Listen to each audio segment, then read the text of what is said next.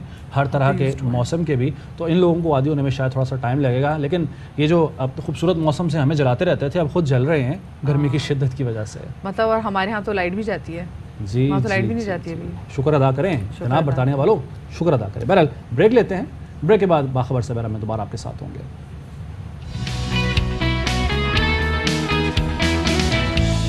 ایک بار پھر خوش آمدید کہتے ہیں آپ کو۔ سیاسی میدان پر بھی بات کرنی ہے ہم نے، کھیل کے میدان پہ بھی بات کرنی ہے، کیونکہ کرکٹ کا جو میچ ہے سری لنکا اور پاکستان کا بڑا دلچسپ ہو گیا ہے۔ پاکستان جو ہے وہ جیتنے کے قریب ہے، لیکن جو سیاسی جماعتیں ہیں نا ان کا میچ زیادہ دلچسپ ہوا ہے، کیونکہ پنجاب کے ضمنی انتخابات میں 15 سیٹیں پی ٹی آئی نے جب سے لی ہیں تب سے کچھ سمجھ نہیں آ رہی کسی کو بھی کہ آگے کیا ہونے والا ہے۔ بالکل جی، لیکن کل جو ملاقات ہوئی ہے نا، ہم دیکھ رہے ہیں مولانا فضل الرحمان صاحب کی اور پھر زرداری صاحب کی، اور ان کے پاس جو پھر باتیں کر رہے ہیں تو یہ تو ہم نے سن لیا ہے کہ رانا ثناء اللہ صاحب نے کہا ہے کہ وہ ٹف ٹائم دیں گے، آسانی سے تو حکومت نہیں بنانے دیں گے، لیکن مجھے لگتا ہے بہت آسانی سے حکومت بنے گی پاکستان تحریک انصاف کی۔ آف کورس جب ان کے نمبر گیم کمپلیٹ ہے اور 188 ہیں ان کے پاس، پی ٹی آئی کے پاس، تو چاہے آپ 5 کم کر لیں، مطلب جتنے بھی تو ان کے پاس اگر دیکھا جائے تو میجورٹی تو انہی کے پاس ہی ہوگی نا۔ تو لیکن بڑے بڑے مزے کی خیر جو اس وقت حکومت کی گیم ہے، لیکن کیسا نہ ہو کہ گیم کو انجوائے کرتے کرتے ملک میں کوئی آئینی بحران نہ ہو۔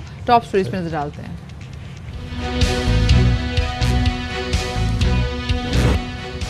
بصارت سے محروم افراد کی تعلیم کا مشن، ملتان کے بلائنڈ سینٹر میں علم اور ہنر کے سکھانے کا عمل جاری۔ نرسری سے ماسٹرز تک کی تعلیم دی جا رہی ہے، لڑکیوں کو سلائی کڑھائی کمپیوٹر کی تربیت بھی دی جاتی ہے۔ کراچی کی جامعہ NET میں ننے انجینئرز کی ایجادات کا فیسٹیول، مختلف سکولز کے بچوں نے اپنے سائنسی تجربات کی بنیاد پر مختلف ماڈلز پیش کر کے حاضرین سے خوب داد سمیٹی۔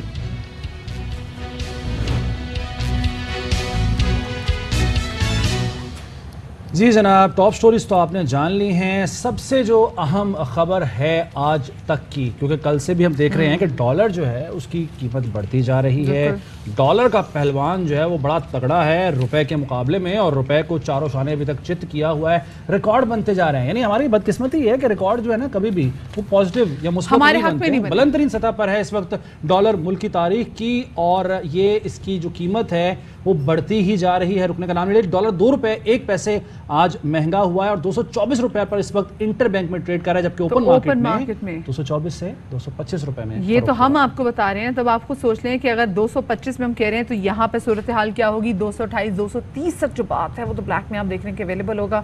سچویشن کچھ خاص اچھی نہیں ہے، کیونکہ روپے کی قدر میں دن بدن گراوٹ ہم دیکھ رہے ہیں، اور اب سمجھ میں نہیں آ رہی کہ ایگزیکٹلی صورتحال کیا ہوگی، کیونکہ جب سے مہنگائی نہیں ہوتی ہے، جو ہمیں قرضے واپس کرنے ہیں نا ڈالروں کی صورت میں، یہ ڈبل ہو جاتے ہیں۔ امپورٹرز کو مشکلات ہیں، ابتدائی عشق ہے ویسے بھی ابھی دن کا آغاز ہوا ہے، پتہ نہیں پورے دن میں کیا ہو اس بیچارے روپے کے ساتھ جو پہلے ہی مخدوش حالت میں ہے۔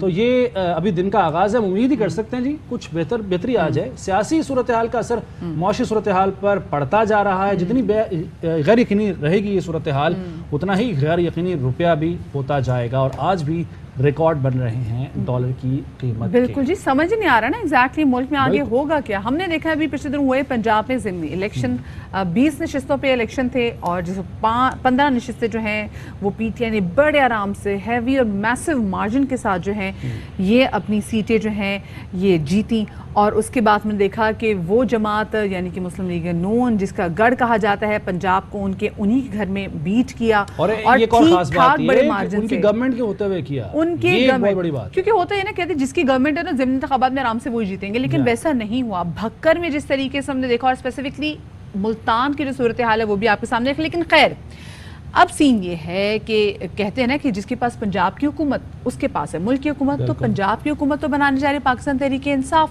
تو یہ دیکھنا ہے کہ ملک کی حکومت کون چلائے گا، کیونکہ اب کافی زیادہ پھر وہ تذبذب کا شکار سارے ہو گئے ہیں، غیر مستحکم سارے ہو گئے ہیں، اور پھر کل تو ایک انتہائی اہم میٹنگ بھی ہوئی، ہم نے دیکھا ہے کہ شہباز شریف صاحب کے گھر پر، اور کل جو میٹنگ ہوئی ہے ہم امید کر رہے تھے کہ شاید کوئی فیصلہ ایسا آ جائے کہ جی ہاں جی ہم اسمبلی توڑ رہے ہیں، کیونکہ حالات ایسی ہیں، محدود ہو گئی ہے مسلم لیگ نواز، سندھ میں پہلے ان کی گورنمنٹ نہیں تھی، اب پنجاب میں گورنمنٹ تھی حمزہ شہباز کی، وہ بھی سپریم کورٹ کے فیصلے کے بعد پتہ چل رہا تھا کہ پتہ نہیں آگے کیا ہو، اور اب نظر آ رہا ہے کہ 188 جب سیٹیں جیت لی ہیں پاکستان تحریک انصاف نے تو وہاں پہ بھی ان کی حکومت نہیں رہے گی، لیکن اس کے باوجود جو ایک ہماری روایت رہی نا سیاست کی، وہ جوڑ توڑ کرنا اور ممبران کو توڑنا۔ یہ ذرا دیکھیں، یہ آپ ان کی باڈی لینگویج بھی ذرا دیکھ رہے ہیں، جو حکومت کے ساتھ حکومت کے اتحادی بھی موجود ہیں، دین دے ڈیسائیڈ کہ نہیں بھائی ہم ارلی الیکشنز کی طرف نہیں جائیں گے، کیونکہ اگر ہم ارلی الیکشنز کی طرف جائیں گے تو ایگزیکٹلی وہ ہوگا جو کہ ضمنی انتخاب میں ان کے ساتھ ہوا ہے، سو یہ ابھی کہا گیا ہے کہ جی نہیں جائیں گے ارلی الیکشن کی طرف۔ سعد رفیق صاحب نے کیا کہا تھا اس حوالے سے ذرا آپ کو سنواتے ہیں۔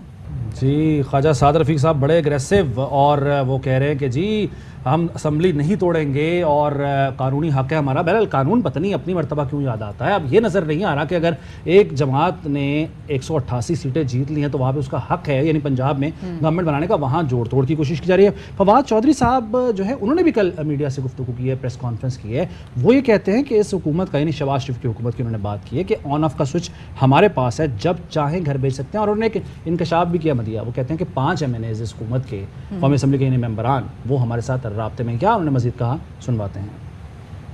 یہ حکومت وینٹیلیٹر کے اوپر اس کا سوئچ آن آف کرنا ہمارے پاس، ہم جب چاہیں آپ کو گھر بھیج سکتے ہیں۔ اس حکومت کے 5 سے کہیں زیادہ MNAs ہمارے ساتھ رابطے میں، ہم فری اینڈ فیئر انتخابات کی طرف جانا چاہتے ہیں، فری اینڈ فیئر الیکشنز ہوں گے نئے الیکشن کمیشن کے ساتھ، جو سیاسی قوتیں ہیں ان کو مل بیٹھ کے نیا الیکشن کمیشن تشکیل دینا چاہیے، جس کے اوپر تمام کو اعتبار، عام انتخابات کی تاریخ جو ہے وہ شہباز شریف صاحب ہمیں دیں، ہم ان کے ساتھ اس کے بعد جو ہے بات چیت کرنے کو تیار ہیں۔ چیف الیکشن کمشنر کے پاس بھی چند دن ہی ہے، خود فیصلہ کر لیں، خود جائیں گے یا پھر انہیں بھیجنے کے لیے کوئی کاروائی جو ہے وہ کی جائے۔ 22 تاریخ تک رانا ثناءاللہ کی پنجاب میں داخلے پہ پابندی لگائیں، 23 کو تو ہم لگا ہی دیں گے۔ یہ جو گورنمنٹ ہے یہ صرف CDA کا چیئرمین جو ہیں وہ رہ جائیں گے۔ زلفی بخاری کے اوپر جاہلانہ طور کے اوپر ایک سیکریٹیرین کیس بنایا گیا، ان کو اریسٹ کرنے کی کوشش کی، شبلی فراز جیسے شریف آدمی کو اریسٹ کرنے کی کوشش کی گئی، اور پھر شہباز گل کو چھوٹے سے سیل میں 9 گھنٹے سے زیادہ رکھا گیا۔ رانا ثناءاللہ، عطا تارڑ وغیرہ جیسے لوگ جو ہیں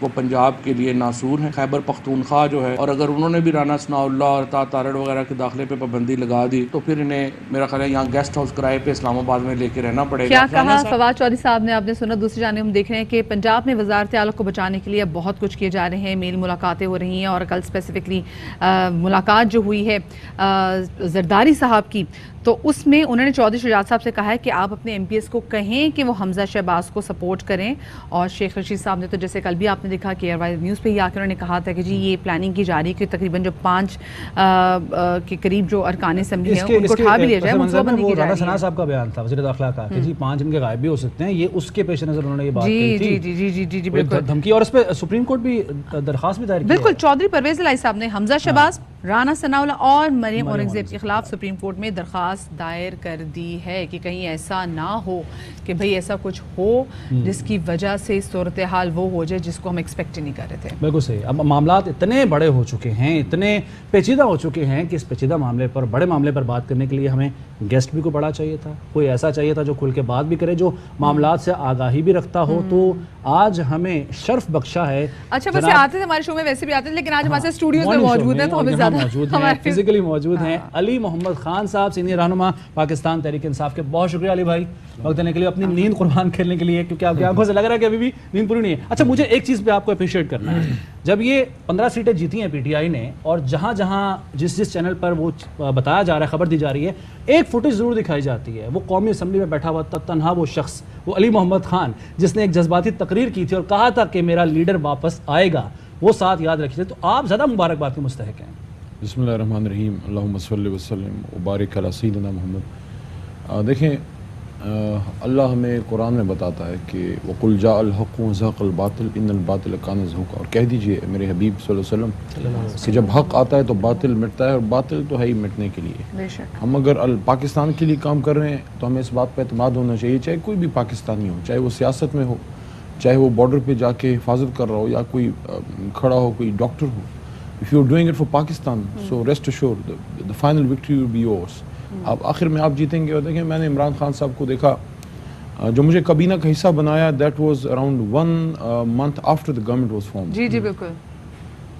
دوسری تیسری میٹنگ تھی جس میں عمران خان صاحب نے کلیئرلی کابینہ کی میٹنگ ختم ہوئی، سرکاری افسران چلے گئے اور کیبنٹ ممبرس کو بٹھایا اور ایک بات کی on very clear terms، انہوں نے کہا کہ میں اپنی حکومت قربان کر دوں گا لیکن آپ لوگوں میں کسی کرپٹ کو نہیں چھوڑوں گا۔ It was a very clear direction for the cabinet کہ what was کہ آگے کیا آنے والا ہے۔ تو اس رات بھی مجھے یقین تھا کہ انشاءاللہ عمران خان صاحب ایک بار پھر آئیں گے، اور پنجاب میں آپ نے دیکھ لیا کہ پنجاب کے لوگوں نے یہ جو ایک مت تھی نا وہ توڑ دی ہے۔ یہ معمولی کام نہیں ہوا، یہ بہت بڑا کام ہوا ہے۔ جو پاکستان کی سیاست پہ نظر رکھتے ہیں وہ ہمیشہ یہ بات کہتے ہیں کہ پنجاب کھڑا نہیں ہوتا، پنجاب کھڑا نہیں ہوتا۔ پنجاب کھڑا ہو گیا، پنجاب کھڑا ہو گیا، اور کہاں کھڑا ہو گیا؟ ان کے نون کے گڑھ میں کھڑا ہو گیا۔ لاہور سے 4 میں سے 3 سیٹیں جیتنا it was not a joke. دوسرا یہ ہے یہ ہمارا مقابلہ ایک سیاسی جماعت سے نہیں تھا، پورے ایک نظام سے تھا۔ Everything was working against اس، سب چیزیں ہمارے خلاف تھی۔ رزلٹ آنے تک، رزلٹ آنے کے بعد یہ کہ شہباز کے ساتھ جو کیا ہے، شہباز گل صاحب کے ساتھ، یہ ایک تعلیم یافتہ نوجوان ہے جو امریکہ سے پاکستان آیا ہے، ایک ویژن کے ساتھ آیا ہے، آپ اس کے ساتھ یہ کریں۔ اچھا یقین تھا کہ 15 سیٹیں جیتیں گے؟ یقین تھا انشاءاللہ۔ اور اس وقت ہم کراچی میں ہیں، اور میں ویسے زرداری صاحب تو آپ مجھے پتہ لگے آپ کے میڈیا سے وہ لاہور ہیں، زرداری صاحب اپنے کراچی کی خبر لیں، ہم ادھر کراچی پہنچ چکے ہیں، and Karachi needs a change. Basic level local government. Khan صاحب ذرا ہم پنجاب کی حکومت کے والے سے ذرا پہلے بات کر لیتے ہیں، کیونکہ کراچی کی طرف بھی ہم آئیں گے آف کورس۔ یہ پنجاب میں جو ابھی ہم دیکھ رہے ہیں کہ جی وزارت اعلیٰ کے حوالے سے of course you have number game, اور آپ لوگوں کی پوری نمبر گیمس بڑی مکمل ہے، اور آپ وہاں بڑے آسانی سے اپنی حکومت بنا سکتے ہیں۔ لیکن جو میل ملاقاتوں کا سلسلہ ہو رہا ہے، زرداری صاحب جب بھی کہیں جاتے ہیں نا تو اس کے بعد گیم کہیں نہ کہیں چینج بھی ہو جاتی ہے، اسپیسیفکلی جب ان کی باڈی لینگویج دیکھ رہے ہیں، جو وکٹری کا نشان بھی بنا رہے ہیں۔ سو ڈو یور گورنمنٹ، آپ لوگوں کی پارٹی کہیں نہ کہیں تھریٹن فیل کرتی ہے، یا آپ لوگوں نے مزید کچھ کام کرنا شروع کر دیا ہے کہ کچھ اور آپشنز پہ؟ دیکھیں یہ کوئی نئی بات نہیں ہے، کیونکہ یہ جوڑ توڑ کی گیم کے پرانے کھلاڑی ہیں۔ ہم تو عوام کے بیچ کے کھیلنے والے کھلاڑی ہیں، عوام کے پاس جا کے اپنا میسج دے کے ادھر سے ووٹ لے کے آ کے ہم بیٹھ سکتے ہیں اکثریت لے کے، لیکن اس گیم میں اب الحمدللہ میں سمجھتا ہوں کہ اس وقت جو سچویشن ہے کہ پنجاب میں we are in comfortable position, اور یہ بھی اس ملک کے ساتھ ایک بہت بڑا ظلم ہوگا کہ اتنی بڑی تعداد میں ایک صوبہ اپنی ایک میجورٹی اوپینین دے دے، اور اس کے بعد جوڑ توڑ کر کے، اس کا مطلب یہ ہے کہ پھر آپ کی نظر میں عوام کی رائے کی کوئی اہمیت نہیں ہے۔ تو پنجاب میں تو انشاءاللہ گورنمنٹ ہمارے بننے جا رہی ہے، لیکن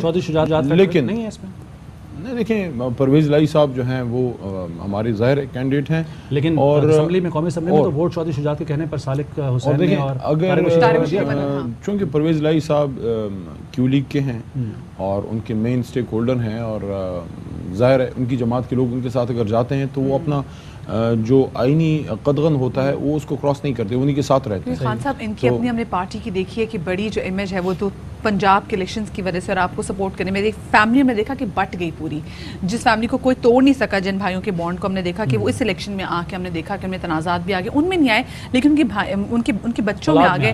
so how do you see it? کیونکہ اٹس ناٹ اونلی کہ جی وہاں پہ پاکستان تحریک انصاف کی حکومت بنے گی، لیکن اس فیملی کو، اس پارٹی کو اپنی ساخت بھی تو کہیں نہ کہیں بچانی ہوگی۔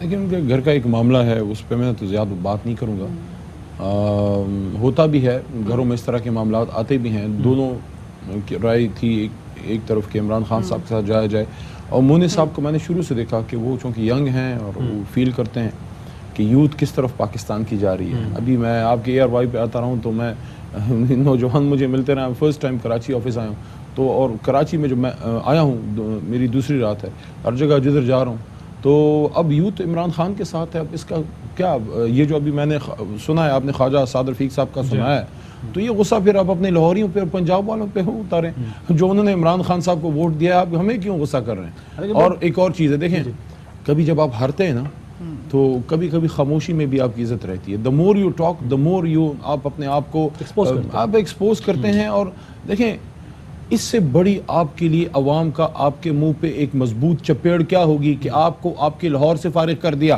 فیکٹر وہ لوٹے بنے, آپ کا منحرف لوگ بنے. بڑا بھائی وزیر اعظم ہے, اس کا بیٹا جو ہے چھوٹا بھائی وزیر اعظم ہے, اس کا بیٹا جناب وزیر اعلیٰ ہے. پورے پنجاب میں جو ہے میرٹ کی کوئی کال پڑ گئی ہے؟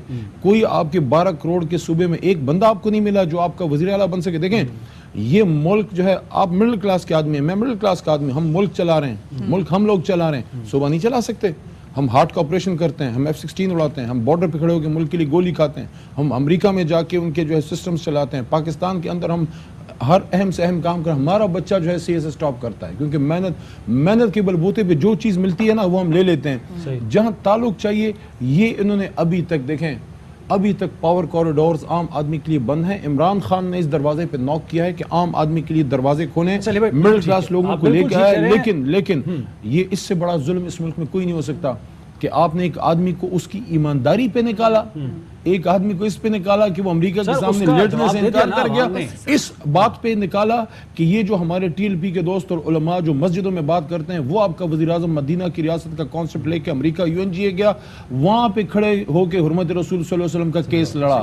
یہ سزا دی آپ نے ایک آدمی کو حرمت رسول اور حب پاکستان پہ کھڑے ہونے کی, تو عوام نے بھی آپ کو میسج دے دیا, سب کو عوام نے بتا دیا کہ جناب وہ کدھر کھڑے ہیں. تمام تو لوگ دیکھیں حب رسول صلی اللہ علیہ وسلم پہ تو ہم بات نہیں کریں گے کیونکہ ہر ایک جو ہے نا رسول پاک صلی اللہ علیہ وسلم کا عاشق ہے. آپ سے یہ بات کرنا چاہیے کہ اگر کیونکہ جیسے you have the complete number game, آپ حکومت بنا لیتے ہیں پنجاب میں اور آپ حکومت بنا لیتے ہیں پنجاب کو, تو نیکسٹ آپ کا عمل کیا ہوگا؟ پھر آپ جا کے وفاق پہ پریشر ڈالیں گے کیونکہ آف کورس پنجاب میں بھی آپ کی حکومت ہے, خیبر پختونخوا میں بھی آپ کی حکومت ہے, آپ اپنی اسمبلیز ڈیزالو کریں گے کیونکہ کریں گے تو پھر تو پڑ جائے گا ان پہ پریشر کہ بھائی ڈیمانڈ آپ نے کی تھی نا, وہ کہہ رہے ہیں کل کہ ہم نے مدت پوری کرنی ہے, ہم استعفیٰ نہیں دیں گے وفاق سے. ہم سب نے کہیں نہ کہیں زندگی میں میٹرک کا ایگزام دیا, آپ کا پرچہ خراب ہو جائے نا, the only way forward is retake. آپ چاہے کچھ بھی کرنے, استاد کے پیچھے بھاگیں, ادھر بھاگیں, ادھر بھاگیں, نمبر بڑھا دو, اس سے نمبر نہیں بڑھتے بھائی. Retake, and what is the retake? Go for next general election. یہ بھی پنجاب میں ہماری حکومت ہم بنانے جا رہے ہیں, ہم 2023 کے کوئی جنرل الیکشن کے کانسیپٹ سے نہیں بنا رہے, یہ کچھ دنوں کا کام ہے. دیکھیں اس کا مطلب ہے پنجاب میں حکومت بنانے کے بعد دیکھیں گورننس ایشوز اس وقت پرائیورٹی کسی کی بھی نہیں ہے, سب مین کام کر کے جنرل الیکشن کی طرف جانا چاہتے ہیں. اور یہ تو شہباز صاحب سے پوچھے ذرا, لیکن وہ آپ کو بتائیں گے نہیں, ان کو کہیں اللہ کو حاضر ناظر جان کے بتاؤ وہ تقریر ابھی تک پڑھی ہے کہ نہیں پڑھی, جو آپ نے پڑھنی تھی, جو آپ نے اسمبلیاں ڈیزالو کرنی, جو آپ نے گھر جانا تھا. 25 مئی جب ظلم ہم پہ توڑے, پہاڑ تقریر تیار تھی, ساری گیم تیار تھی, گھر جانے کے سامان پیک ہو رہے تھے. ٹھیک ہے جی, اب مجھے ایک بات بتائیں, اس وقت بھی جب ہم اسمبلی سے باہر ہیں, اکثریتی جماعت, بڑی جماعت کون سی ہے؟ PDI ہے. ٹھیک ہے, تو حق کس کا ہے؟ جب آپ واپس کیوں نہیں جا رہے ہیں؟ سر یہ پوچھنا چاہ رہے ہیں, دیکھیں واپس ہم جب جاتے شہباز صاحب کو لیجیٹیمیسی ملتی, اس امپورٹڈ حکومت کو لیجیٹیمیسی ملتی. دیکھیں ہم کسی بھی صورت میں آپ کسی کو الاؤ کریں گے کہ باہر سے آ کے آپ کے اس AR1 میں آپ کو نکال کے بغیر کسی پروسیس کے ادھر بیٹھ کے چلائے؟ ملک کو ہم چلانے دے سکتے ہیں ایک وزیر اعظم کو, اس طرح آپ کے 12 بجے ہونا ضروری ہے. قومی اسمبلی میں یہ نیب آرڈیننس والا جو بل ہے اتنی آسانی سے پاس کبھی بھی نہیں ہو سکتا تھا اگر آپ لوگ وہاں پر ہوتے. ایک بہت ہی آسان سوال, دیکھیں وہی بات, پنجاب میں آپ کی حکومت بن جائے گی, اس کے بعد خیبر پختونخوا میں آلریڈی آپ کی حکومت ہے, اگر آپ یہ دونوں اسمبلیز جو ہے وہ ڈیزالو کر دیتے ہیں تو پھر وفاق کے پاس, وفاق سے آپ آلریڈی باہر ہے تو وفاق کے پاس تو کوئی آپشن ہوگی بھی نہیں, اور آپ لوگ بھی ڈے 1 سے کہہ رہے ہیں کہ جی فیئر اینڈ فیئر الیکشنز کی طرف, نیو فیئر الیکشن کی طرف جائیں. So are you going to do this? آپ آئیڈیا دے رہے ہیں, ہم آئیڈیا جاننا چاہ رہے ہیں. Because this یہ اگر یہ ہو جائے گا تو فوری الیکشن کی طرف چلے جائیں گے. بڑا خوبصورت ایگزٹ وے مل جائے گا. شہباز صاحب کو ایک ایسے شیر پہ بیٹھ چکے ہیں, نہ اس سے اتر سکتے ہیں نہ اس پہ بیٹھ سکتے ہیں, گورننس سے ہو نہیں رہی, نکلنے کا ان کو راستہ نہیں مل رہا. وہ تو خود چاہ رہے ہیں کوئی ان کو راستہ دے کہ وہ اتریں اس شیر سے جو ان کو کھانے جا رہا ہے. آپ نہیں راستہ دیں گے, وہ نہیں اتاریں گے اس شیر سے. دیکھیں تھوڑا سا ایکسپوز اور ہونے دیں, انجوائے کر رہے ہیں آپ بھی سچویشن کو. بندے سے حکومت چل نہیں رہی, ان کا یہ خیال تھا پنجاب ہے لمبے بوٹ پہن کے کھڑا ہو جاؤں گا, اور ویسے یہ ڈرامہ یہ سنٹر ہے بھائی, یہ پاکستان ہے بھائی. دوسرے الفاظ میں پنجاب میں آپ جب گورنمنٹ بناتے ہیں تو آپ بھی مدت پوری کریں گے پنجاب میں, چلائیں گے حکومت آپ لوگ. ضروری نہیں, لیکن ابھی تک تو دیکھیں آپشن ہمارے کارڈز پہ موجود ہے. اگر آپ پنجاب جو سب سے بڑا صوبہ ہے اور خیبر پختونخوا بالفرض محال اگر وہ ڈیزالو ہوتے ہیں تو بہت بڑا کانسٹیٹیوشنل کرائسس ہے. لیکن میں یہ سمجھتا ہوں کہ اس وقت ان کو خود ہی کوئی ایگزٹ اسٹریٹجی, کوئی عزت والا راستہ اپنا کے اگلے الیکشن کی طرف جانا چاہیے. میں نے کیوں وہ بات کی, وہ کمپارٹ پیپر والی, دیکھیں اس وقت سسٹم آپ کا ایک طرح سے ڈیفالٹ پہ لگا ہوا ہے, یعنی کہ الیکٹڈ گورنمنٹ ہے نہیں, آپ کے پاس ایک کنفیوژن ہے, ایک لل ہے, ایک کانسٹیٹیوشنل کرائسس ہے, ہر جگہ ایک کنفیوژن ہے. آپ کے ڈالر کو کل آپ دیکھ لیں, روپے کو دیکھ لیں, جس طرح سے روپے کی تباہی مچی ہوئی ہے. دیکھیں اس وقت پاکستان ہر بندہ پریشان ہے, کوئی نہ انویسٹمنٹ کرنے کو تیار ہے, نہ اوورسیز پاکستانی اس پاکستان میں اس طرح پیسے بھیجنے کو تیار ہیں. کسی کا دل اپنے کام میں لگ ہی نہیں رہا, سب یہ سوچ رہے ہیں کہ آگے ہونے کیا جا رہا ہے. دیکھیں اس کانسٹیٹیوشنل کرائسس سے نکلنے کا واحد راستہ کیا ہے؟ اگر آپ نے عوام سے پوچھنا تھا تو عوام نے تو آپ کو 3 دن پہلے پنجاب میں بتا دیا ہے. The message is clear. اور ابھی کراچی کا رہا ہے, آپ ادھر بھی دیکھ لیں گے. اور کراچی کی تو میں آپ کو بتاؤں, میں نے کراچی کی حالت پہلے بھی آتا رہا ہوں, لیکن ابھی میں تفصیل بلدیاتی الیکشن میں گلی گلی جا رہا ہوں. میں سمجھتا ہوں اس کراچی کے ساتھ جتنا ظلم کوئی کر سکتا ہے قائد اعظم کے شہر کے ساتھ, اس سے بڑا ظلم کوئی نہیں ہو سکتا. یہ تو آپ کی حکومت کی جانب سے جیسے 11 ارب وہ جو فنڈز کا اعلان کیا گیا تھا, تو وہ بھی ہمیں ویسے 1100 ارب. آپ یہ باقی کے پیسے کہاں سے پورے کریں گے؟ 1100 ارب ہے, 11 ارب نہیں ہے. تو وہی سمجھ رہے ہیں خان صاحب سے. ملک سارا یہ چاٹ کے کھا گئے. اپنے ایمان سے بتائیں, وہ جو 1100 ارب کے حوالے سے بات کی تھی کراچی کے حوالے سے, آپ کو نظر آیا کہ کدھر گئے وہ تو وفاق کی جانب سے. کراچی میں پھرتا رہا ہوں, آپ کراچی کے شہری ہیں. کراچی کا سب سے بڑا المیہ پتہ ہے کیا ہے؟ کراچی کا سب سے بڑا المیہ یہ ہے کہ اس کی اونرشپ لینے کے لیے کوئی تیار نہیں ہے. مسئلہ یہ ہے کہ کراچی کو فیل کیا پیپلز پارٹی نے بہت سال پہلے, صحیح, بھٹو صاحب کے بعد. اس کے بعد کراچی نے پیپلز پارٹی کو اون نہیں کیا. المیہ یہ ہے کہ ووٹ یہ لے کے آ جاتے ہیں, لیکن یہاں پہ ان کے پاس مینڈیٹ نہیں ہے. وہ چونکہ سیاسی لوگ ہیں, یہاں پہ سپینڈ نہیں کرنا چاہتے. آپ یہاں کی روڈیں دیکھ لیں, سارا دیکھ لیں. تو اس وقت آپ دیکھیں سب سے بڑے مسائل آپ کے کیا ہیں؟ سب سے بڑا تو سیکیورٹی کا مسئلہ ہے, سب سے بڑا تو امن و امان کا مسئلہ ہے. اس کے ساتھ ساتھ آپ کی سینیٹیشن دیکھ لیں, آپ کی روڈ نیٹ ورک دیکھ لیں. پینے کا پانی اگر آپ کو ایک مافیا سے لے کے پینا پڑے, مافیا, ٹینکر مافیا از اے مافیا. اور اس کے ساتھ ساتھ جس طرح یہ زمینوں پہ قبضے ہیں, اور جس طرح یہ بغیر کسی, اللہ کو ویسے کرم کری, موسیٰ کالونی میں 2 دن پہلے وہ گری ہے بلڈنگ, لیکن جس طریقے سے یہ اربن پلاننگ کے بغیر بڑی بڑی ہائی رائز جو ہیں وہ بڑی ہیں. اور آپ نے یہ ابھی دیکھ لیا ہے فلڈنگ میں جو پورا کراچی ڈوبا ہے, ابھی جو بارشیں ہوئی تھیں. لیکن پرابلم یہ ہے کہ اس گیپ کو جس نے فل کر رہا تھا, ہمیں کوئی ایسی جماعت مکمل طور پر نظر نہیں آئی. پی ٹی آئی سے ایک امید تھی, لیکن آپ لوگوں کی پرائرٹیز بھی, توجہ بھی شاید کراچی سے ہٹ کے کہیں اور رہی ہیں. نہیں دیکھیں, شکوہ کیا جاتا ہے. میں عرض کرتا ہوں, دیکھیں ہم سے جو ہو سکتا تھا ہم نے کیا, زیادہ کرنا چاہیے تھا. لیکن ایشو کیا ہے, 18ویں ترمیم کے بعد آپ کی زندگی کے ساتھ ٹچ جو مسائل ہیں وہ سارے تو صوبائی حکومت نے کرنے ہیں. میں نے آپ کو پہلے کہا کہ پیپلز پارٹی کی پرائیورٹی کراچی اس لیے نہیں ہے کہ کراچی ان کو ووٹ نہیں دیتا, تو بھئی آپ کراچی کی اور حیدرآباد کی خدمت کرو تو آپ کو ووٹ بھی مل جائے گا. دیکھیں آپ کو سب سے بڑا, آپ کے بچے صبح اسکول جاتے ہیں, اسکول کا سسٹم تباہ و برباد ہے, جس روڈ پہ جاتے ہیں وہ غرق ہے. یہاں پہ ہم آپ کے ہسپتال میں خود آپ کو ابھی ہاتھ سے پکڑ کے ادھر منگو پیر کے ایریا میں جا سکتا ہوں, جہاں مجھے بتایا گیا 100 سے زیادہ ڈاکٹر ہیں, ڈاکٹر ندارت 80-85 کلاس 4 ہیں, کلاس 4 ندارت. اس سے تو ڈنگروں کا اسپتال بہتر ہوگا. یہ جس طرح کی حالت ہے. اور اس کے ساتھ ساتھ دیکھیں انسان جب کہیں جاتا ہے ادھر رہتا ہے, سیکیورٹی کے ساتھ ساتھ اس کو پینے کا پانی چاہیے, اور سینیٹیشن, بنیادی حق ہے. سینیٹیشن کی آپ کی جو اس وقت حالت ہے. اور جو دوسرا المیہ ہے, کراچی نے جس پہ اعتماد کیا ایم کیو ایم پہ, ایم کیو ایم جس نے پیپلز پارٹی کے خلاف کھڑے ہو کے, اور ہم نے بھی یہاں پہ ووٹ لیا, وہ جا کے پھر پیپلز پارٹی کے جھولی میں جا کے بیٹھ گئے ہیں. تو میں ایم کیو ایم سے پوچھنا چاہتا ہوں کہ مہنگائی بہانہ بنا کے گئے تھے نا, اب تو ڈبل ٹرپل ہو گئی ہے, اب کیا ارادے ہیں؟ اور وہ ایم کیو ایم جس سے آپ چیخ و پکار کرتے تھے, جس سے گلا رہتا تھا پیپلز پارٹی سے ایم کیو ایم کو, آج وہ الائز ہیں, اکٹھے بیٹھے ہوئے ہیں. دیکھیں کراچی کے عوام ابھی سب دیکھ گئے ہیں, وہ پہچان گئے ہیں کہ اس وقت یہ سارے مفادات کے لیے ایک کوئی گینگ بن گیا ہے. ایک آدمی کھڑا ہے جو استعمار کے سامنے بھی بین الاقوامی کھڑا ہے, اور ملکی سٹیٹس کو کے سامنے بھی. دیکھیں یہ سٹیٹس کو میں آپ کو بتاؤں, یہ آج کی نہیں بنی, یہ سن 47 کی پہلے کی سٹیٹس کو ہے. اس کو توڑنے کے لیے بہت بڑی کوشش کرنی چاہیے. اس وقت اس ملک کو سب سے بڑی ضرورت اس چیز کی ہے کہ عام آدمی کا بیٹا لیڈرشپ کیڈر میں آ سکے. یہ نئی دروازہ کھولتے. ابھی تک دیکھیں یہ پختون پنجابی کو لڑاتے ہیں, یہ سندھی پختون کو لڑاتے ہیں. سندھی پختون کی کیا لڑائی ہے؟ یہ لڑا کے تفریق کر کے جو ہے حکومت کرتے ہیں. اس وقت کسی کو جوڑنے والے کی ضرورت ہے, محبت کرنے والے کی ضرورت ہے, کہ وہ سندھی پختون کو نزدیک لا سکے, وہ مہاجر پنجابی کو نزدیک لا سکے. اور ان چیزوں پہ دیکھیں ایتھنک بائس پہ دیکھیں جو آپ, میں عوام کو بھی کہہ رہا ہوں, جس کو آپ دیکھیں کہ وہ نفرت پھیلا کے اور تفریق کر کے آپ پہ حکومت کر رہے ہیں, وہ آپ کا نہیں ہے. آپ اس آدمی کے پاس, اس لیڈر کے پاس جاؤ جو آپ کو جوڑ کے رکھے. آپ جب تک نفرت کا نعرہ نہیں لگائیں گے, مراد سعید صاحب ہوں, دیگر اور نام ہیں, ان کے علاوہ ہمیں کوئی ایسی مثال نظر نہیں آتی کہ کوئی سیاست سے بیک گراؤنڈ بھی نہ ہو اور وہ سیاست میں آ کے کامیاب بھی ہوا ہو. ایون یہ جو ضمنی الیکشن ہوئے ہیں ان میں بھی ہمیں کوئی عام آدمی جس کی آپ طرف اشارہ کر رہے ہیں وہ نظر نہیں آیا.